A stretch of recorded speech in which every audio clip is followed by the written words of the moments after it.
La médiumnité avec un animal, est-ce possible?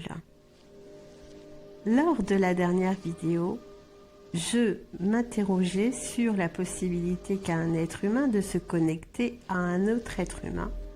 Aujourd'hui, voyons comment cela pourrait être le cas avec un animal. Comment puis-je me connecter à un animal? Évidemment, je ne vais pas pouvoir lui demander quel est le prénom de tes parents? Quel est l'âge de ta maman?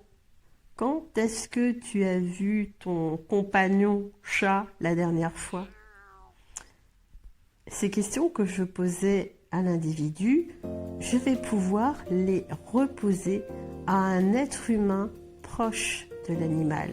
Si possible, l'animal qui est le plus proche de l'être humain. Je vais donc poser un certain nombre de questions pour me connecter sur cette personne. Je vais lui demander le prénom, le petit nom de l'animal, la dernière fois qu'il l'a vu, des choses qui vont pouvoir me permettre d'avoir une connexion via un individu. C'est tout simple. Concernant la communication directe sur un animal, j'avoue que cela m'est déjà arrivé. Et pour cela, il faut plutôt compter sur la capacité de médiumnité de l'animal en question. Par exemple, il est assez facile de se connecter à un chat, car je dirais que c'est plutôt le chat qui se connecte à ce moment-là sur l'être humain et non l'inverse. Ce lien va pouvoir me permettre d'envisager de connaître certaines choses.